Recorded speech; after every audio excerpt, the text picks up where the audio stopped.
them how to survive. Hold your corner and save your life. And that's situation. We've got the Senior Director in the Prevention, Public Education and Awareness Services sector at the National Council on Drug Abuse. Denise Bingham is joining us now to talk about something that we don't want to talk about, but apparently we have to talk about it because it's a thing. Alcohol abuse among children. Good morning, Denise. Morning. Thanks for being here. Good morning, Delia. Thank you for having me. I mean, we hope people aren't eating crocodile. Apparently they are. And we really hope kids aren't drinking alcohol, but apparently they are. They are. What's happening? And it's an alarming concern for our entire nation. It's not only about the children, to tell the truth, but we have to protect our youth because we know that they're our future. But, you know, we recently did our national drug prevalence survey in 2023, and we found out that when we asked Jamaicans the question about their use, their lifetime use, have you ever used? We had 77.4% saying yes, and our current use is at almost 50%, at 46%. So we're saying our current use for Jamaicans, almost half of Jamaicans are using alcohol. And of course, that includes our children. And those figures are very alarming. Also to note that we had flagged Trelawney, Kingston, and St. Anne in terms of being higher over the national rates for consumption of alcohol. What's the national rate? So the national rates for alcohol, well, there are different rates based on the parishes, but they were the top three. Gotcha. They were the top three. What's the demographic telling you, particularly where the kids are? So kids are up to 18, right? Kids are up to 18. Right. What's the research saying?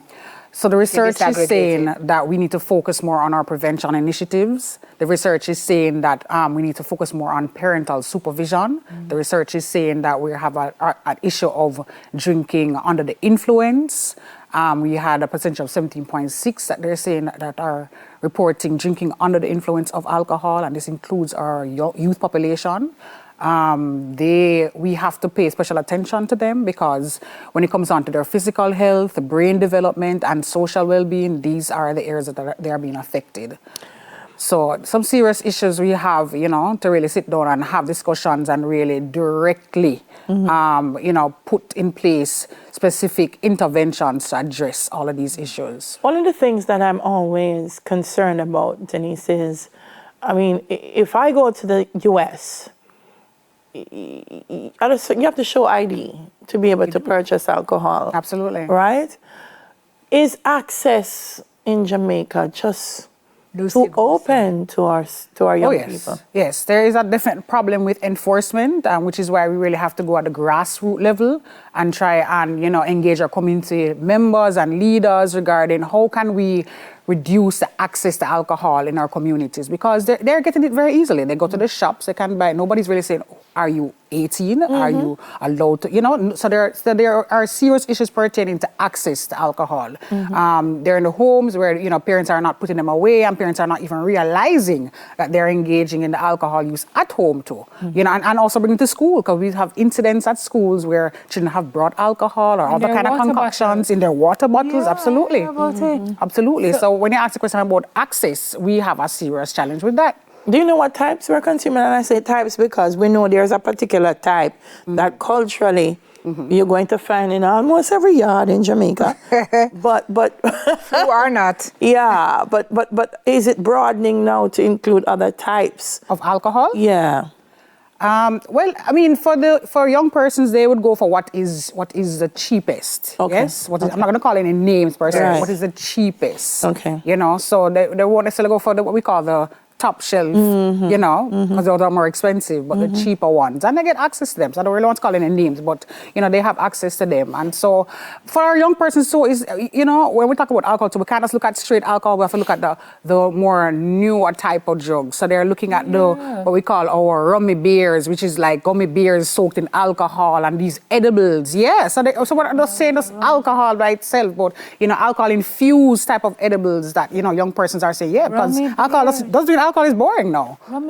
So we have to, rummy beers and all kind of edibles that have infused with other type of substances that we would consider the regular substances. And I'm going too much down that rabbit hole with you, but, so tell me the difference alcohol between use and abuse. How did you measure that in the survey? And what is the study telling you about who is using, because young people are experimental by nature. Yes. So having tried it is one thing, but repeatedly having it is another. Having a problem with it is something else. Were you able to drill that down in the research or no? Well, Not so much. What I can tell you, we did measure persons who we consider have problematic use and that requires specialized treatment, and that was 6% of our population. We use we call our audit tool. It's the alcohol use disorder identification test, and that measures if you have serious alcoholic problems that require rehabilitation and specialized services in alcohol treatment. And so 6% of our population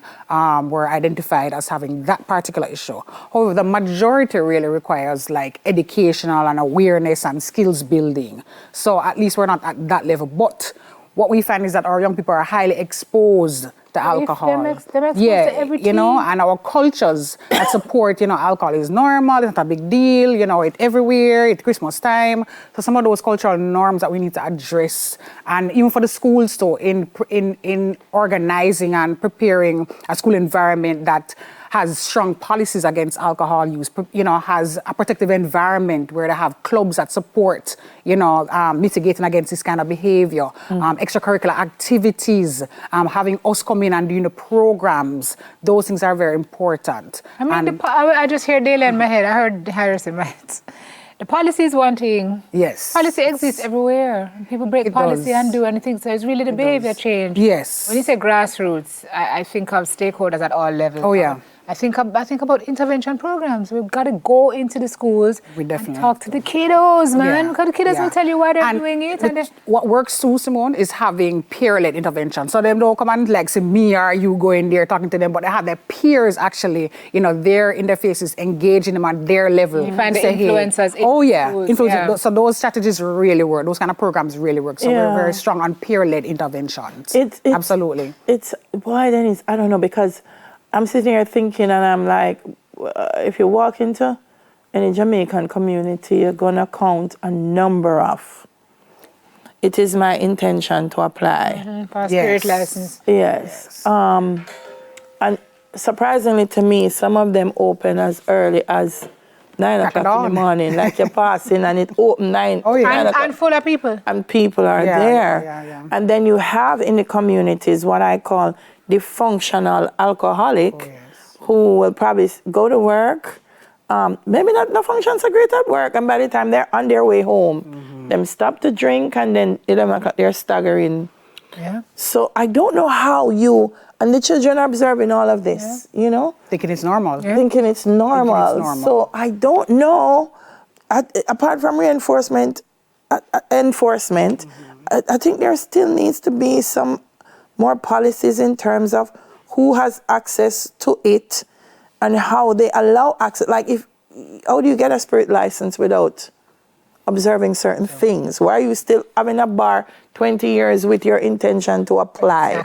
Exactly. So I feel like, once you have that up, you're able to operate. Some people never apply. No, so I feel like, NCDA needs some help. Yeah, we do. We need some help from the other end. Yeah, definitely. Our partners to kind of strengthen and bolster our interventions. Yeah. And most certainly some of the watchdogs that are supposed to be in place to put strong restrictions and measurements in place, and hold people to account.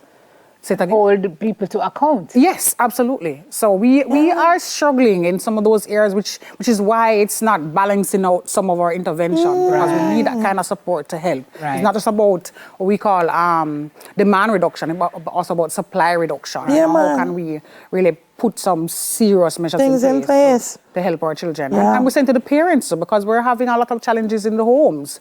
So our parents too need to be on high alert. They need to position themselves to ensure that they are the number one influences in their children's life. Don't let anybody else out there talk to kids about, alcohol use or any kind of drug use. We have to take a break, but sometimes the parents introduce the children. Yes. So that's a whole new conversation.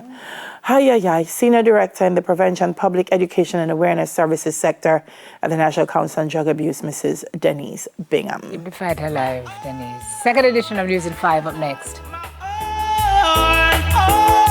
My heart cries to see the youth. No put it there, now put them nowhere. No put it there, Lord, and where them must say. No bend down, just keep them to the ground.